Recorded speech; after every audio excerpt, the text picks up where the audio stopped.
ஸ்ரீசக்கரவரதாச்சாரியம் சுத்தசத்வகுருத்தமம் ஸ்ரீநிதிம் ராகவம் வந்தே ஹியபார கருணாகரம். சுந்தரே சுந்தரோ ராமஹ சுந்தரே சுந்தரி கதா சுந்தரே சுந்தரி சீதா சுந்தரே சுந்தரம் வனம் சுந்தரே சுந்தரம் காவ்யம் சுந்தரே சுந்தர கபிஹி சுந்தரே சுந்தரம் மந்திரம் சுந்தரே கிம்ன சுந்தரம். எல்லோருக்கும் அடியனுடைய நமஸ்காரம். ஸ்ரீமத் ராமாயணத்தின் சுந்தரமான அழகான மதுரமான இனிமையான காண்டமாகிய சுந்தர காண்டத்தை இன்றைய தினம் நாம் அனுபவிக்க உள்ளோம். ஒரு தடவை சொன்னா 100 தடவை சொன்ன மாதிரிம்பா. இன்றைக்கு ஒரு நாள் உபன்யாசம் கேட்டா 9 நாள் உபன்யாசம் கேட்ட மாதிரி. அதனால அடுத்த 2 நாள் வராம இருந்துட வேண்டாம். எல்லா நாளும் இதே ஃபுல் கிரவுட் முழுசா வந்துருங்கோ. ஆனால் இன்றைக்கு ஒரு நாள் உபன்யாசம் கேட்டா 9 நாள் உபன்யாசம் கேட்ட மாதிரி. ஏன்னா சுந்தர காண்டம் சேவித்தாலே முழு ராமாயணம் சேவித்த பலன் உண்டு. பெருசா முழு ராமாயண பாராயணம் பண்றவான்னு பார்க்க முடியாது. சுந்தர காண்ட பாராயணம்னு தான் பண்ணுவா. சுந்தர காண்ட பாராயணம் பண்ணாலே முழு ராமாயணம் பாராயணம் பண்ண பலன் உண்டு.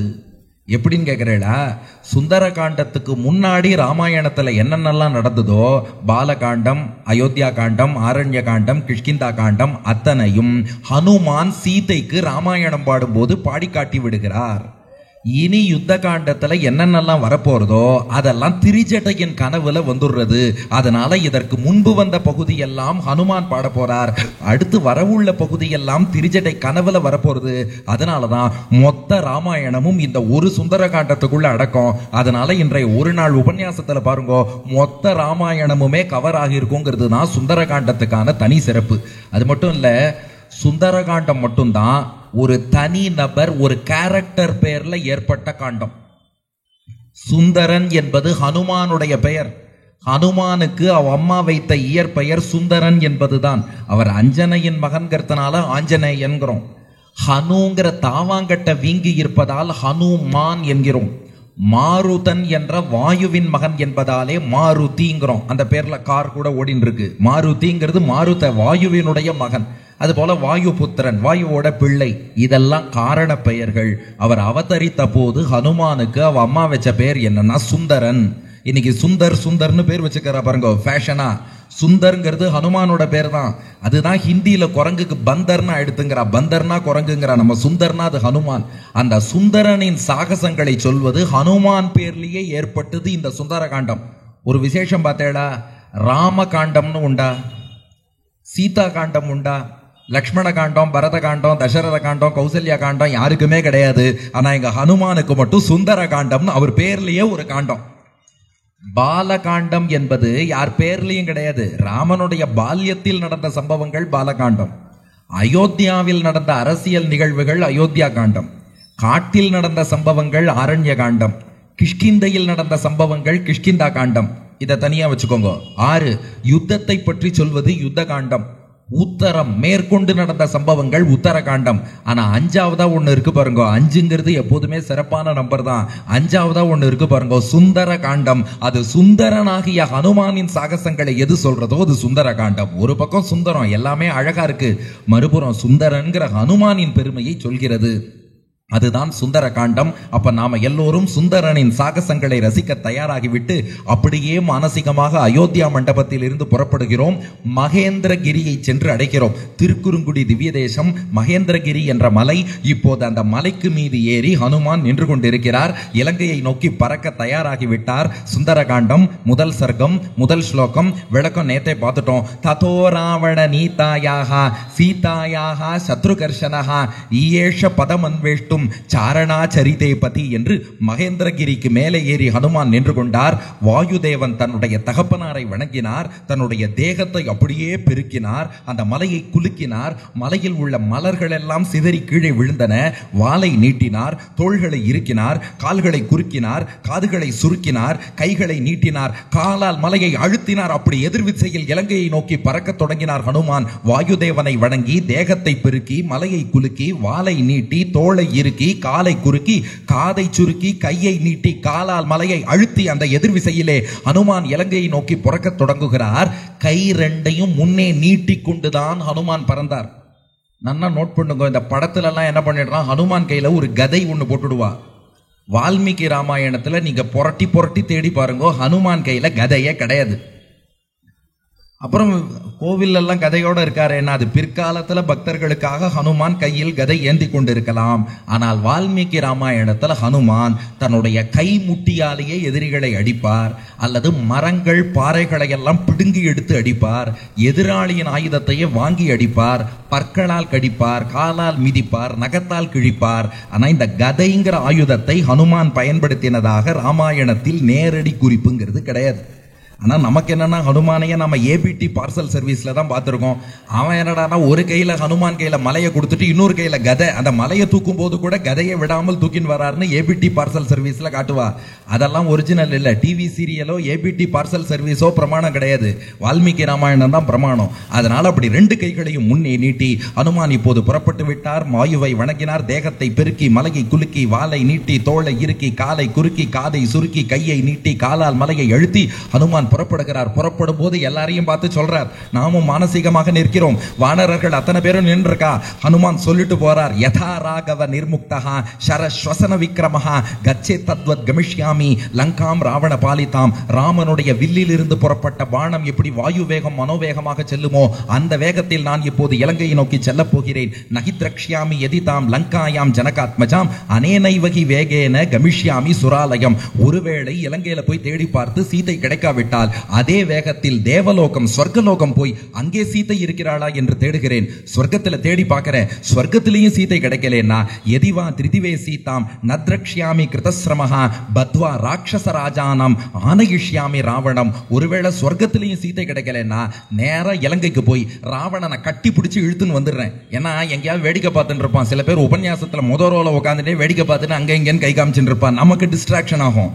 ஏன்னா நாங்களே முதல் ரோல இருக்கிற வாழ்க்கை தான் ஒரு ஐ கான்டாக்ட் வச்சு உபன்யாசம் பண்ணணும்னு நினைப்போம். அத மாதிரி ராவணன் எங்கேயாவது டிஸ்ட்ராக்ஷன் ஆயிட்டே இருந்தான்னா ராவணனை பிடிச்சி கட்டி இழுத்து கொண்டு வந்து விடுகிறேன் என்று சொல்லி ஹனுமான் புறப்பட்டார். ஹனுமான் புறப்பட்ட வேகத்துல என்ன எடுத்தான், அந்த மகேந்திர மலை இருக்கே அதில் உள்ள மரங்கள் எல்லாமும் அதே விசை அதே வேகத்துல ஹனுமானோடு அப்படி மேல் நோக்கி பறந்ததான். ஆனா ஹனுமானுக்கு இருக்கிற வலிமையும் வேகமும் அந்த மரங்களுக்கு இல்ல. அதனால ஹனுமான் அப்படி இலங்கை நோக்கி பறக்க பறக்க இந்த மரங்கள் எல்லாம் பொத்து பொத்து பொத்து பொத்துன்னு அப்படியே சமுத்திரத்துல விழுந்துட்டே இருக்கு. மனக்கண்ணில் அந்த காட்சி பாருங்கள். மகேந்திரகிரியிலிருந்து ஹனுமான் அப்படியே இலங்கை நோக்கி பறக்கிறார். அவரோடு அதே வேகத்தில் மரங்கள் எல்லாமும் அந்த விசையால் புறப்பட்டன. ஆனா ஹனுமானுக்கு இருந்த வேகம் அந்த மரங்களுக்கு எல்லாம் இல்லாததாலே பொத்து பொத்து பொத்து பொத்துன்னு எல்லாம் கடல்ல விழுந்துட்டே இருக்கு. ஹனுமான் ஒருவர் மட்டும் அப்படி இலங்கையை நோக்கி பறந்து பறந்து பறந்து பறந்து சென்று கொண்டே இருக்கிறார். சிறிது தூரம் புறப்பட்டு சென்று விட்டார். பிற்பகல் நேரம். ஹனுமான் இலங்கைக்கு புறப்பட்ட சமயம் பிற்பகல் நேரம், ஆஃப்டர்நூன். இலங்கையை நோக்கி பறந்து கொண்டிருக்கிறார். கொஞ்ச தூரம் பயணிச்சாச்சு. இப்போ கடல் அரசனாகிய சமுத்திரராஜன் அவன் என்ன பண்ணா, கடலுக்குள் இருக்கும் மைனாகம் என்ற மலையை அழைத்து, ஏ மைனாகமே பாரு, ஹனுமான் ராமனுக்கு கைங்கரியம் பண்றதுக்காக போயிட்டு இருக்கான், அவன் இளைப்பாறுவதற்கு கொஞ்சம் இடம் கொடுன்னு சொன்னான். உடனே அந்த மைனாக மலை கடலுக்கு அடியில் இருந்து அப்படியே புறப்பட்டு மேலே வந்தது. ஹனுமானுக்கு இளைப்பாற ரெஸ்ட் எடுக்க இடம் கொடுக்க. ஹனுமான் பார்த்தார், நம்ம கிடுகிடுன்னு இலங்கைக்கு போகணும்னு பார்த்தா இது என்னடா நடுவுல ஒரு மலை ஒண்ணு கிளம்பி வருதுன்ட்டு தன்னுடைய மார்பாலை அழுத்தினாராம். சதம் உச்சிரித மத்தியர்த்தம் மகாவேகோ மகாகபிகி உரசா பாத்தயாமாச ஜீமூத்தமிவ மாருதகா. மார்பால ஓங்கி மைனாகத்தை அழுத்தினாராம். அழுத்தினதும் என்னாச்சுன்னா, இங்க வால்மீகி ஒரு உதாரணம் சொல்றார். ஹனுமானுடைய அப்பா வாயுதேவன் இருக்காரே, புயல் காத்தா அடிச்சா மேகங்கள்லாம் எப்படி காணா போயிடுமோ, ஹனுமானுடைய மார்புங்கிற புயல் காற்று மோதின வேகத்துக்கு மேகம் காணா போவது போல மலையே கீழே சாஞ்சுடுத்தான். அந்த மைனாகம்ங்கிற மலைய மார்பால மோதி பொத்துன்னு கீழே தள்ளிட்டார். கீழே விழுந்ததும் அந்த மைனாகம் என்ன பண்ணித்தான், மனித வடிவம் எடுத்துக்கொண்டு அனுமான் முன்னே வந்து நின்று, அனுமனே, நான் உனக்கு எதிரி கிடையாது, நான் பார்வதி தேவியின் சகோதரன், என் பெயர் மைனாகம், உனக்கு உதவி பண்ணத்தான் சமுத்திரராஜன் அனுப்பினார். என்னுடைய மலைச்சாரலில் கொஞ்சம் இளைப்பாரி விட்டு ஓய்வெடுத்து விட்டு தொடர்ந்து நீ இலங்கை நோக்கி போகலாம். அட்டிய ஸ்ட்ரெச் பறக்கிறத விட நடுவுல கொஞ்சம் ரெஸ்ட் எடுத்துட்டு போலாம் இல்லையா, அதற்காகத்தான் நான் வந்தேன். அது மட்டும் இல்ல, உங்க அப்பாவுக்கு நான் கடன் பட்டவன். அந்த மைனாகம் சொல்றான், முன்பு மலைகளுக்கெல்லாம் ரக்கை இருந்தது, அந்த ரக்கையெல்லாம் இந்திரன் வெட்டி விட்டான். என் ரக்கையை மட்டும் இந்திரன் வெட்டாதபடி உங்க அப்பா வாயு தான் என்னை கடலுக்குள்ள பாதுகாத்து வைத்தார், அந்த நன்றி கடனுக்காக வந்திருக்கிறேன்னா. ஹனுமான் சொன்னார், பாரு நான் அவசரமா போயிட்டு இருக்கேன், சீக்கிரமா தாயாரை தேடணும், ஏற்கனவே டியூ டேட் எல்லாம் தாண்டி இங்க போயிட்டு இருக்கு, பங்குனி மாசம் வந்துருத்து, மார்கழிக்கே அங்க போயிருக்கணும், அதனால இப்போ எனக்கு இளைப்பாறுவதற்கெல்லாம் நேரம் இல்லை. இன்னொன்னு வழியில நிற்க மாட்டேன்னு ஒரு பிரதிஜை சபதம் பண்ணிட்டு தான் நான் கிளம்பி இருக்கேன், வழியில நிற்க மாட்டேன் அப்படின்னு சொல்லிட்டு சிரித்தபடி மைனாகத்தை அணைத்து கொண்டு ஹனுமான் புறப்பட்டு தொடர்ந்து வானில் அப்படியே பறக்க தொடங்குகிறார். மேற்கொண்டு இலங்கை நோக்கி சென்று கொண்டே இருக்கிறார். முதல் தடையை தாண்டியாச்சு. இன்னும் கொஞ்சம் தூரம் பயணித்தால் தேவர்கள்லாம் பார்த்தா இந்த ஹனுமானுக்கு உண்மையாகவே தேவ காரியத்தை சாதிக்கக்கூடிய ஆற்றல் உண்டா, சீதையை கண்டுபிடிக்கக்கூடிய திறன் உண்டா, சோதிச்சு பார்ப்போம்னு தேவர்கள்லாம் நாகமாதாவான சுரசா என்பவளை அனுப்பி வைத்தார்கள். நீ ஹனுமான டெஸ்ட் பண்ணி பாருன்னு. அந்த சுரசா என்ன பண்ணா, ஒரு அரக்கியாக வடிவம் எடுத்துக்கொண்டு ஹனுமான் அப்படியே கடல்லேருந்து மேல வந்து வாயை பிளந்து ஹனுமானை வழிமறித்தாள். பார்த்தா பெருசா வாயை பிளந்திருக்கா. வழிமறித்து ஹனுமானை பார்த்து சொல்கிறாள், அப்ரவீத் நாதிவர்த்தேன் மாம் கஷ்டிதேஷ வரோமமா, எனக்கு பிரம்மா வரம் கொடுத்திருக்கிறார், இந்த பாதை வழியாக யார் போனாலும் என் வாய்க்குள்ளே செல்ல வேண்டும், அதனால ஒழுங்கா என் வாய்க்குள்ள போயிடு, என் வாயிலேருந்து நீ தப்பிக்க முடியாது, பிரம்மா கொடுத்த வரம்னு சொல்லி பெருசா வாயை பிளந்துட்டா. உடனே என்னாச்சு? இல்ல, ஹனுமான் உடனே 10 யோஜனைக்கு திருமேனியை பெரிதாக்கினார். அவ உடனே 20 யோஜனைக்கு வாயை பிளந்தா. ஹனுமான் 30 யோஜனைக்கு திருமேனியை பெருத்தார். அவள் 40 யோஜனைக்கு வாயை பெரிதாக்கினாள். இப்படியே 100 யோஜனை வரைக்கும் 2 பேரும் ஏலம் விட்டான்னு ஸ்லோகங்கள் இருக்கு. ஆனா கோவிந்தராஜர் வியாக்கியானத்துல என்ன பண்ணிட்டார்னா, அந்த 9 ஸ்லோகங்கள் இடைச்செருகல். சுந்தரகாண்டத்துல முதல் சர்க்கத்துல 150லேருந்து 158 இப்பயும் பார்த்துக்கோங்க. அந்த ஸ்லோகம் என்னென்னு கொடுத்துட்டார். தம் பிரயாந்தம் சமுத்வீக்ஷேன்னு ஆரம்பிக்கும் 150வது ஸ்லோகத்திலேருந்து சகார சுரசாவக்திரம் சதயோஜனம் ஆயத்தம் வரை உள்ள 150 to 158 அந்த 9 ஸ்லோகங்களும் இடைச்செருகல் பின்னாடி சேர்க்கப்பட்டவைன்னார். இது என்னடா இவர் பாட்டுக்கு நடுவில் பூந்து இல்ல இந்த 9 ஸ்லோகங்கள் படிக்காதீங்கிறார். ஏன் இவனை உபன்யாசம் பண்ண வந்தானா, குண்ட தூக்கி போட வந்தானா, திடீர்னு சுந்தரகாண்டத்துல 9 ஸ்லோகம் கேன்சல்ங்கிறானே. இல்ல, அதுக்கு விளக்கம் கொடுக்கிறார் கோவிந்தராஜர், இது ஏன் பின்னாடி சேர்க்கப்பட்டதுன்னு. இங்க என்ன சொல்றா, இந்த சுரசாங்கிறவன் 100 யோஜனைக்கு வாயப்பழந்தாங்கிறா. 100 யோஜனைக்கு ஒத்தி வாயப்பழந்தா அவன் உடம்பு எவ்வளவு பெருசு இருக்கும்? ஒரு ரஃபா சொல்லுங்க. 1000 யோஜனை. இந்த பாரத தேசத்துக்கும் இலங்கைக்கும் எவ்வளவு தூரம்? அதுவே 100 யோஜனை தான். அவ 100 யோஜனை வாயை பிளந்து ஹனுமான் அதை விட பெரிய வடிவம் எடுத்திருந்தாருன்னா இவர் பறக்கவே வேண்டாம், இப்பவே ஸ்ரீலங்காவுக்கு போயிருப்பார் அடுத்த காலடி எடுத்து வச்சே. அதனால அவ்வளவு தூரம் அவள் வாயை பிளக்கவில்லை. அது கோவிந்தராஜர் வியாக்கியானத்தையும் அடியன் சேவிச்சுடுறேன். கேச்சன ஸ்லோகாக பிரக்ஷிப்தாக அசங்கதாஷ, அது லாஜிக்கலாவும் சரியா வரல.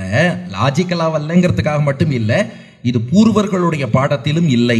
சதயோஜன ஆயத்தத்வே வானரைஹி லங்காவாசிபிஷ்ட ஞாத்தஸ்யாதி விரோதாத்து.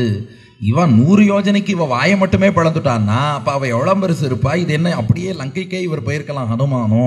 அதனால இந்த ஸ்லோகங்கள் பின்னாடி வந்தவை. அப்ப இந்த சரித்திரத்தை எப்படித்தான் புரிஞ்சுக்கிறதுனா, 149 ஸ்லோகம் பார்த்தோம். அப்ரவீன் நார்த்திவர்த்தேன் மாம் கஷ்டிதேஷ வரோமமா, வாயப்பழந்தா இந்த வழியா யார் போனாலும் என் வாய்க்குள்ள போகணும்னு சொல்லிட்டா.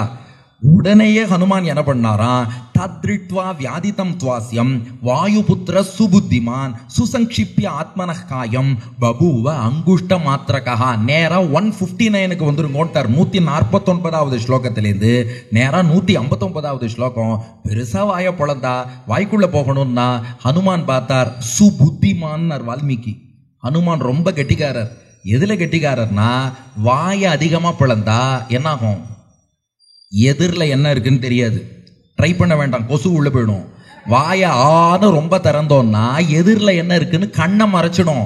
அவோ ஹனுமான் பெருசா இருக்கார், தேகத்தை பெருக்கு கொண்டு பெரிய வடிவத்தோடு ஹனுமான் பறந்து போனார்னு பார்த்தோம் இல்லையா, தேகத்தை பெருக்கினார்னு பார்த்தோம். அதனால அவ என்ன பண்ணா, ஹனுமான் ரொம்ப பெருசா இருக்கான், வாய பிளந்துருவோன்னு பெருசா அவ வாய பிளந்தா. ஹனுமான் என்ன பண்ணார், இவ பெருசா வாய பிளந்துட்டா, அதனால எதிரில் என்னன்னு இருக்குன்னு தெரியாது. கட்டை விரல் அளவு சின்ன வடிவம் எடுத்துட்டார் ஹனுமான். கிடுகிடுன்னு அவ வாய்க்குள்ள போனார். அடுத்த மூச்சு அவ விடுறதுக்குள்ள வாயிலேருந்து வெளியில வந்துட்டாராம். வெளியில வந்து வானியில இருந்ததோ வந்துட்டேன்னார். அவ சொன்னா, இரு என் வயத்துக்குள்ளேயே நீ போகலையேன்னா. ஹனுமான் சொன்னார், உனக்கு வாய்க்குள்ள போகணும்னு வரமா, வயத்துக்குள்ள போகணும்னு வரமா? வாய்க்குள்ள தானே போகணும். வாய்க்குள்ள போயிட்டேன், வெளியில வந்துட்டேன்னார். பார்த்தா சொரசா, அப்பா உன்னை சோதிக்கத்தான் வந்தேன், நீ ரொம்ப புத்திசாலி, தேவ காரியம் ராம கைங்கரியத்தை நிச்சயம் நீ நடத்தி கொடுப்பாயின்னு அவள் வாழ்த்தி விடுகிறாள். அதற்கப்புறம் ஹனுமான் தொடர்ந்து மேலே ஏறி இலங்கையை நோக்கி பறந்து கொண்டே இருக்கிறார்.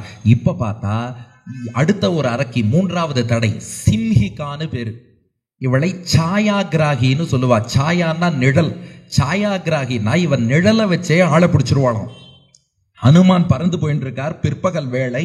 அவருடைய நிழல் அப்படியே சமுத்திரத்துல படுறது. அந்த நிழலை பிடிச்சி இழுத்தாலாம் இந்த சிம்ஹிகா. இவன் நிழலை இழுக்கவும் ஹனுமானுக்கு யாரோ தன்னை பிடித்து இழுப்பது போல, தடுப்பது போல ஒரு உணர்வு ஏற்பட்டது. பார்த்தா கீழே இந்த சிம்ஹிகா வாயை பிளந்தா. ஹனுமான் உடனே கிடுகிடு கிடுகிடுன்னு சின்ன வடிவம் எடுத்துட்டார். அவ வாய்க்குள்ளேயே போயிட்டார், வயத்துக்குள்ளேயும் போயிட்டார். இத பார்த்து எல்லாரும் ஒரு நிமிஷம் ஸ்தம்பிச்சு போயிட்டா, சைலண்ட் ஆயிட்டா. என்னடா இது, சிம்ஹிகா வாயப்பழந்தா, ஹனுமான் உள்ள போயிட்டானேன்னு. ஆனா வயத்துக்குள்ள போன ஹனுமான் தன்னுடைய கூர்மையான நகங்களாலே அவள் குடலையும் வயிற்றையும் கிழித்து கொண்டு, நரசிம்மர் இரணியனுடைய குடலை கிழித்தது போல அந்த சிம்ஹிகாவை கிழித்து கொண்டு அவள் குடலையை மாலையாக அணிந்து கொண்டு கம்பீரமாக வெளியே வந்தார் ஹனுமான். வெளியே வந்துட்டு மீண்டும் இலங்கையை நோக்கி பறக்க தொடங்கினார். இதுல ஒரு நுட்பம் சொல்றா. இந்த சிம்ஹிகாங்கிறவ யாருன்னா ராகுவோட அம்மாவாம். இந்த நவகிரகத்துல ராகுன்னு சொல்றோமே, அவ அம்மா தான் இந்த சிம்ஹிகா. அவளுடைய குடலை ஹனுமான் மாலையா போட்டுன்னு வந்திருக்கார். அதனாலதான் அதன் நினைவாக நாமும் ஹனுமானுக்கு மாலை போட்டுட்டோம்னா இந்த ராகு தோஷம் எல்லாம் வராது. ராகுவோட அம்மாவையே அழிச்சிருக்கார். ஆனா அதுக்காக அதே குடல் மாலையை நாம எங்கேயாவது கொண்டு போய் போடுறது, அது நான் வெஜிடேரியன், அலோவ் பண்ண மாட்டா. அதுக்காகத்தான் என்ன பண்ணா, நான் வெஜிடேரியன் குடல்ல புரோட்டீன் அதிகம், வெஜிடேரியன்ல எதுல புரோட்டீன் அதிகம்னா உளுந்துல தான் புரோட்டீன் ஜாஸ்தி. அதனாலதான் உளுந்துல வடமாலை பண்ணி ஹனுமானுக்கு சாத்திடுறோம். இந்த குடல் மாலைக்கு பிரதிநிதி தான் அந்த வடமாலை. இல்லையே, சவுத் இந்தியால வடமாலை போடுறா, நார்த் இந்தியால ஜாங்கிரி மாலை தானே போடுறா ஹனுமானுக்குன்னா. அதுலயும் உளுந்து தான் இருக்கு. நார்த் இந்தியன்ஸ்க்கு ஸ்வீட் பிடிக்கும், அதனால அவ உளுந்துல ஸ்வீட்டா ஜாங்கிரி பண்ணிடுறா. சவுத் இந்தியன்ஸ்க்கு காரம் பிடிக்கும், அதனால அவ உளுந்துல வடையா பண்ணிடுறா. ஆக வடமாலையோ ஜாங்கிரி மாலையோ போட்டுன்னு வந்தா சிம்ஹிகா ராகுவோட அம்மாவையே அழித்த அந்த ஹனுமான், அவ குடலையே மாலையா போட்ட ஹனுமான் நமக்கு ஏற்படும் ராகு தோஷங்கள் எல்லாவற்றையும் போக்கி விடுவார். இப்படி 3 தடைகளை வென்று இலங்கையை போய் சேர்கிறார் ஹனுமான். கரெக்டா ஹனுமான் இலங்கையை சென்றடையும் சமயம் பார்த்தால் சந்திரோதயம் ஆகிவிட்டதான். சரியா இப்போது இருக்கக்கூடிய இதே மாலை நேரம், நாம எந்த நேரம் மானசீகமாக இலங்கைக்குள் நுழைகிறோமோ அதே நேரம் ஹனுமான் இப்போது சந்திரன் அப்படியே உதித்தானா. எதுக்குன்னா ஹனுமானுக்கு கைங்கரியம் பண்ண சீத்தையை ஹனுமான் தேடிக்கொண்டிருக்கிறார். அதற்கு ஒளி வீசி கைங்கரியம் பண்ணணுங்கிறதுக்காக சந்திரன் இப்போது உதித்தான். சந்திரோதயம் ஆகிவிட்டது.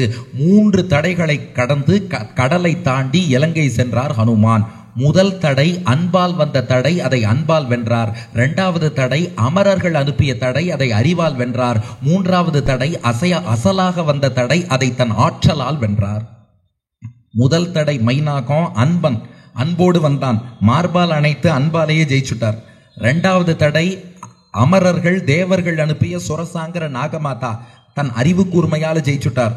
3வது தடை அசலாகவே வந்த அரக்கி சிம்ஹிகா, அவளை தன்னுடைய ஆற்றலாலே வென்று விட்டார். இப்போது இலங்கையிலே போய் இறங்குகிறார் ஹனுமான். இப்ப என்ன பண்ணாராம், சின்ன வடிவம் எடுத்துட்டாராம். ஏன்னா இப்ப இலங்கையில போய் இவர் தேடணும், இவர் தான் சீத்தையை தேடணுமே ஒழிய மத்தவா கண்ணுல இவர் பட்டுடக்கூடாது. பறக்கும் போது பேரூர்வம் தாங்கி பறந்த ஹனுமான் இப்போது சிறுத்த வடிவம் எடுத்துக்கொண்டு அப்படியே இலங்கைக்குள் நுழைகிறார். சந்திரோதயம் ஆகிவிட்டது. நாமும் மானசீகமாக ஹனுமானோடு சேர்ந்து இப்போது இலங்கைக்குள்ளே நுழைகிறோம். ஹனுமான் இலங்கையில காலடி வச்சு போனா ஒருத்தி ஹனுமான தடுத்தா. அவளுக்கு லங்கிணின்னு பேரு. அந்த லங்கிணி தான் இலங்கைக்கான காவல் அரக்கி. அவ ஹனுமான தடுத்து, யார் நீ, என்ன விஷயமா இங்க வந்திருக்க? நான் தான் இந்த நாட்டுக்கு காவல் அரக்கி, இமிகிரேஷன் ஆபீசர், பாஸ்போர்ட் வீசா இருக்கான்னு கேள்வி கேட்கிற மாதிரி அவ ஹனுமான 1000 கேள்வி கேட்டா. ஹனுமான் பார்த்தார், என்கிட்ட பாஸ்போர்ட்டும் கிடையாது, வீசாவும் கிடையாது, நான் ஒரு உலகம் சுற்றும் வாலிபன், உலகத்தெல்லாம் சுத்தி பார்த்துட்டு இருக்கேன், இலங்கையையும் சுத்தி பார்க்கலான்ட்டு வந்திருக்கேன்னார். அவ பார்த்தா, எதுவும் இல்லாமல் வந்தாயான்னு ஓங்கி ஹனுமான அரைஞ்சுட்டா. ஹனுமான் பார்த்தார், என்னையே அரைத்து விட்டாயா? தன்னுடைய இடக்கையால ஓங்கி ஒரு குத்து. ததசம் வர்த்தயாமாச வாமஹஸ்தஸ்ய சொங்குலீஹி முஷ்டினாபி ஜகானைனாம் ஹனுமான் குரோதமூர்ச்சிதா. கோபத்தோடு இடது கையால ஓங்கி ஒரே குத்து விட்டார். லங்கிணி சுருண்டு கீழே விழுந்தா. நீ வாயுபுத்திரன் ஹனுமானான்னு கேட்டா. ஏன் அடிச்ச அடி பேசுறதான்னு கேட்டார்.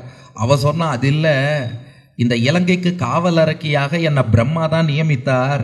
அப்ப பிரம்மாட்ட கேட்டேன், எவ்வளவு காலம் இங்க காவலரக்கியா வேலை பார்க்கணும்னு கேட்டேன். அப்ப பிரம்மா சொன்னார், வாயுபுத்திரன் ஹனுமான் வந்து உன்னை ஓங்கி ஒரு குத்து குத்திட்டு இலங்கைக்குள்ள போவான், அது வரைக்கும் நீ காவல் காத்தா போதும்னார்.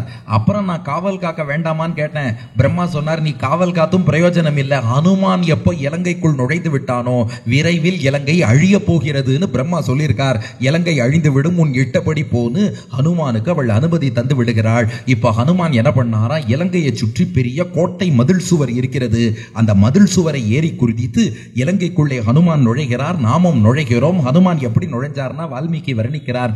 பிரவிஷ்ய நகரீம் லங்காம் கபிராஜ ஹிதங்கரஹா சக்ரேத பாதம் சவ்யம் ச சத்ருணாம் சதுமூர்தனி. தன்னுடைய இடது காலை முன்னே வைத்து, நோட் திஸ் பாயிண்ட், சக்ரேத பாதம் சவ்யம் ச, தன்னுடைய இடது காலை முன்னே வைத்து இலங்கைக்குள் நுழைந்தார் ஹனுமான். எங்கேயாவது போனா வலது காலை வச்சு போகணுமா, இடது காலை வச்சு போகணுமா? வலக்கால் தானே. இவர் எதுக்கு இடது காலை போய் முன்னாடி வச்சு போறார்? இது கோவிந்தராஜர் வியாக்கியானத்துல காட்டுறார். எங்க வலக்கால் முன்னே வைக்கணும், எங்க இடக்கால் முன்னே வைக்கணும் வரையறை இருக்கு. இத பிருகஸ்பதி ஸ்மிருதியில பிருகஸ்பதி சொல்லியிருக்காராம். பிரயாண காலேச்ச கிரக பிரவேசே விவாக காலே பீச்ச தட்சிணாங்கிரீம். ஒரு யாத்திரைக்கு போறோம், பெருமாளை சேவிக்க போறோம், ஆச்சாரியனை சேவிக்க போறோம், கல்யாணத்துக்கு போறோம், கிரகப்பிரவேசத்துக்கு போறோம்னா இதுக்கெல்லாம் வலக்காலை முன்னே வைத்து செல்ல வேண்டும். அதனாலதான் கிரகப்பிரவேசம் போது வலது காலை முன்னாடி வச்சு வாங்கோ அப்படின்னு கூப்பிடுறா இல்லையா, அதுக்கெல்லாம் வலக்காலம். ஆனால் கிருத்வாகிரத சத்ருபுர பிரதேசே வாமம் நிதத்யாத் சரணம் நிருபாலகா, எதிரியின் ஊருக்கு எதிரியை சந்திக்க போனால் இடக்காலை முன்னே வைத்து செல்ல வேண்டும். எதிரியை பார்க்க போகும்போது இடக்காலை முன்னே வைத்து போனால் அந்த காலை எதிரியின் தலைமையில வச்சு வீழ்த்தினதற்கு சமமா.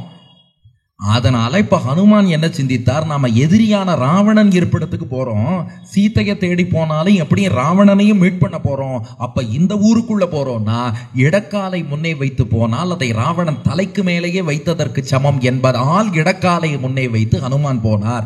இந்த ரகசியத்தை ஆர்மி பீப்புளுக்கு யாரோ சொல்லி கொடுத்துருக்கா. அதனாலதான் அந்த மார்ச் பாஸ்ட்னு போறா இல்லையா, மார்ச் பாஸ்ட் எப்படி போவா, left right left left right left. யாரா ரைட் லெஃப்ட் ரைட்னு போயிருக்காளா?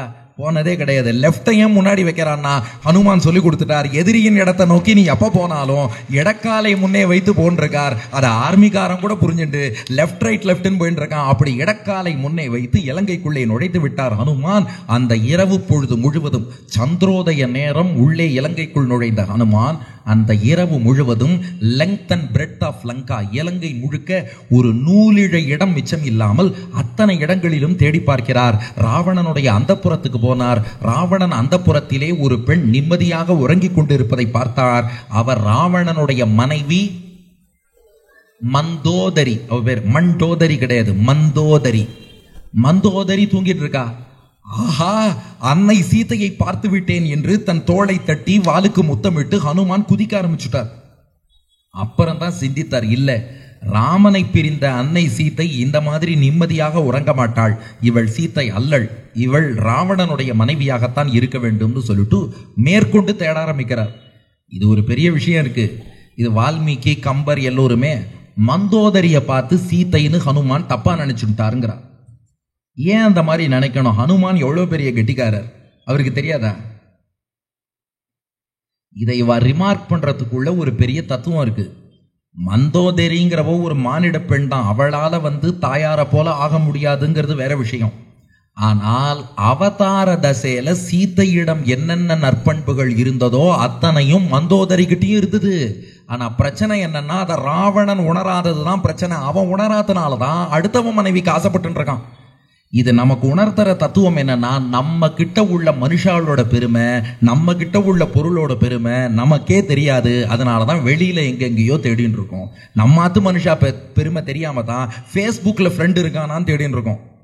பக்கத்துல இருக்கிற ஆள்கிட்ட பேசாம வாட்ஸ்அப்ல யாரோடையோ சாட் பண்ணிட்டு இருக்கோம். இருக்கிறத விட்டுட்டு பறக்கிறத பிடிக்கிறதுங்கிற எண்ணம் என்பது நம்ம மனத்தில் இருந்து கொண்டே இருக்கும். அப்ப மந்தோதரிட்ட எல்லா நற்பண்புகளும் இருக்கு, எல்லா பெருமைகளும் இருக்கு, எல்லா அழகு லட்சணங்களும் இருக்கு. பிரச்சனை என்னன்னா, அது ராவணனுக்கு புரியாமல் அடுத்தவன் மனைவியை நாடிக்கொண்டிருக்கிறார். ஹனுமானே சீதையோடு கருதும் அளவுக்கு உயர்ந்தவளாக மந்தோதரி இருக்கார். சரி, அவள் சீத்தை அல்லல்னு தேறிவிட்டார். மேற்கொண்டு தேட ஆரம்பிக்கிறார் ஹனுமான். இலங்கை முழுக்க பார்த்தார். ஒவ்வொரு பெண்ணும் அவ எந்த நிலையில சயனித்திருந்தாலும் யாகசாலையிலேருந்து பானகசாலை வரை எல்லா இடத்துலையும் பார்க்கிறார். ஒவ்வொரு பெண்ணையும் அவள் முகத்தை உற்று பார்ப்பாராம். ராமன் சீத்தை எப்படி இருப்பாள்னு ஒரு சில அடையாளங்கள் சொல்லியிருக்கான். அந்த அடையாளங்கள்லாம் இந்த பெண்ணுக்கு பொருந்துறதா, இவள் மனித பெண்ணா ராட்சச பெண்ணா, ஒவ்வொன்றையும் முகத்தை உத்து உத்து பார்ப்பாராம். அவ என்னென்ன நகைகள் போட்டுருக்கான்னு பாப்பாராம். ஏன்னா ராமபிரான் அதுவும் சொல்லி அனுப்பியிருக்கான். சீத்தை என்னென்ன நகைகள் அணிந்திருந்தாள் ராமன் சொல்லி அனுப்பியிருக்கான். அந்த நகைகள்லாம் இருக்கா இது போல பார்த்து பார்த்து மொத்தம் தேடி பார்த்துட்டார். சல்லடை போட்டு இலங்கையை சலிச்சு பார்த்துட்டார். கிட்டத்தட்ட பிரம்ம முகூர்த்தமே வரப்போறது. இரவு தேட ஆரம்பித்தவர் அடுத்த நாள் காலை பிரம்ம முகூர்த்தமே வரப்போறது. இலங்கை முழுக்க தேடிட்டார். ஆனா அன்னை சீதாதேவி கிடைக்கல. ஒரு ஓரமா வந்து ஹனுமான் உட்காந்து யோசிக்க ஆரம்பிச்சுட்டார். என்னடா இது, தேடி தேடி பார்த்தேன், அன்னை சீத்தை கிடைக்கலையே. நான் எல்லா இடத்துலையும் தேடினேனே, நான் போய் தேடியும் ஏன் சீத்தை கிடைக்கவில்லை? அப்போ ஒருவேளை சீத்தை இலங்கையிலேயே இல்லையோ? ஆனா சம்பாத்தி இலங்கையில தான் இருக்கான்னு சொன்னாலே, இங்கதானே இருக்கணும், ஆனாலும் காணுமே. அல்லது ஒருவேளை ராவணன் கடத்தின் வரும்போது கடல்ல எதுவும் தள்ளி விட்டுட்டானோ சீத்தைய? அல்லது அவன் புஷ்பக விமானத்தில் அல்லது ராவணன் தூக்கி கொண்டு வரும்போது ஒருவேளை சீத்தையே தவறி எங்கேயாவது கீழே விழுந்துட்டாளா? அல்லது ராவணன் வேறு ஏதாவது ஊரில் சீத்தையை சிறை வைத்து விட்டானா? அல்லது ராவணனே சீத்தையை கொன்று விட்டானா? அல்லது ராவணன் தனக்கு உணவாக்கி சீத்தையை தின்று விட்டானா? அல்லது சீத்தை ராமனை பிரிந்து வாழ பிடிக்காமல் தானே தன் உயிரை விட்டு விட்டாளா, தற்கொலை பண்ணிட்டாளா? அப்ப கடல்ல விழுந்துட்டாளா, வேற எங்கேயா கீழே தவறி விழுந்துட்டாளா? அல்லது ராவணன் கொன்றானா, தின்றானா, வேற ஊர்ல வச்சிருக்கானா, தற்கொலை பண்ணிட்டாளா? என்னாச்சுன்னு தெரியலையே. நான் இலங்கை முழுக்க தேடிட்டேன். ஹனுமான் சொல்றார், எனக்கு தெரிஞ்சு இனி இலங்கையில் தேட வேண்டிய இடம் இல்லை. இப்ப அடுத்து என்ன? நேரா ராமன்ட்ட திரும்பி போக வேண்டியதான். திரும்பி போய் மருத்துவர்கள்லாம் ஆப்ரேஷன் தேட்டர்லேருந்து வெளியில் வந்து கண்ணாடியை கட்டிட்டு பேஷண்ட் அட்டண்டர்கிட்ட, நாங்கள் எவ்வளவோ ட்ரை பண்ணோம் சார், பேஷண்ட்டை காப்பாற்ற முடியல, ஆப்ரேஷன் சக்ஸஸ் பேஷண்ட் க்ளோஸ்ன்னு சொல்கிற மாதிரி நான் எவ்வளவோ முயன்று பார்த்தேன், கடலை தாண்டி நான் ஆப்ரேஷன் சக்ஸஸ், ஆனால் சீத்தை கிடைக்கல. அப்படி நான் எப்படி போய் எப்படி சொல்ல முடியும்? ஒரு கைங்கரியம் என்னை நம்பி ராமன் மோதிரத்தை கொடுத்து அனுப்பியிருக்கான். அனுப்பின ராமன்ட்ட திரும்ப போய் கண்டேன் சீத்தையின்னு பதில் சொல்லணுமே ஒழிய, இல்லை எவ்வளவோ முயன்று பார்த்தேன் சீத்தை கிடைக்கவில்லை என்று சொல்வது நியாயம் இல்லை. அப்படி சொன்னால் அந்த அதிர்ச்சியில் ராமன் உயிரையே விட்டாலும் விட்டு விடுவான். ராமன் உயிரை விட்டான்னா சுக்ரீவனும் உயிரை விட்டுடுவான். அப்போ போகாமலே இருக்கலாமா? பேசாம இலங்கையிலேயே இருந்துட்டுமா? என் உயிரை நான் விட்டுட்டுமா?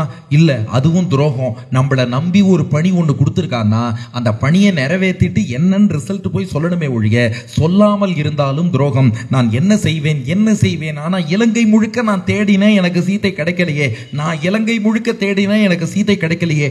எங்கேயோ தப்பு பண்றேன். நான் இலங்கை முழுக்க தேடினேன், எனக்கு சீத்தை கிடைக்கவில்லை. எங்கேயோ தப்பு. நான் இலங்கை முழுக்க தேடுறேன், எனக்கு சீத்தை கிடைக்கல, தப்பு பண்ணிட்டேன். நான் இலங்கை முழுக்க தேடுறேன், எனக்கு தப்பு.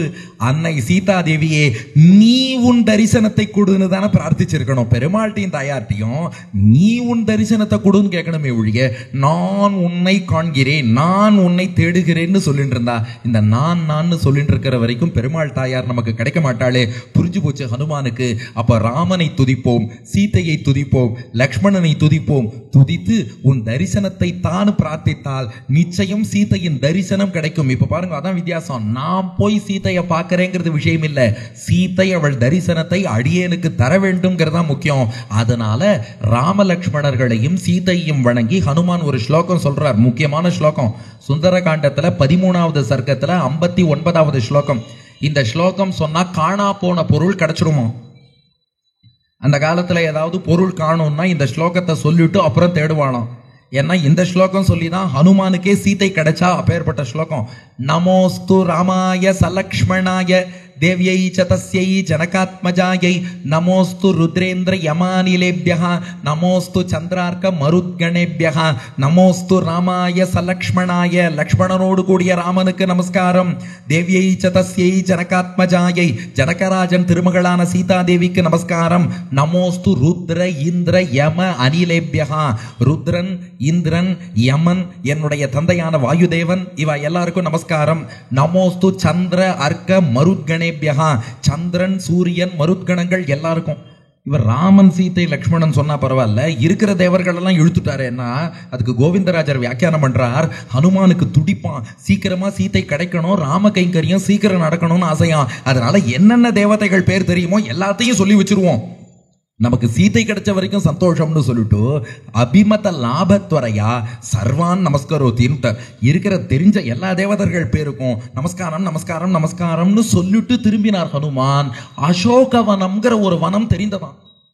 என்னடா இது, இவ்வளவு நேரம் தேடி பார்த்தோம் இந்த வனம் தெரியல, இத சொன்னதும் தெரியறதுன்னா அப்ப தாயார் தரிசனம் கொடுக்கறதுக்காக அழைத்திருக்கிறாள்னு ஹனுமான் புரிந்து கொண்டார். அப்ப இதுல இருந்து நாம புரிஞ்சுக்க வேண்டிய விஷயம் என்னன்னா, நான் தேடுறேன்னு கர்வத்தோட சொல்ற வரைக்கும் பெருமாள் தாயார் கிடைக்க மாட்டார். நீ காட்டி கொடுன்னு சொல்லி பிரார்த்தனை பண்ணி எப்போ பணிகிறோமோ, இந்த உபதேச முத்திரை சின் முத்திரைன்னு சொல்ற பாருங்க, இதுக்கு நிறைய விளக்கம் இருக்கு. அதுல ஒண்ணு மட்டும் சொல்றேன், நீங்க ட்ரை பண்ணி பார்க்கலாம்.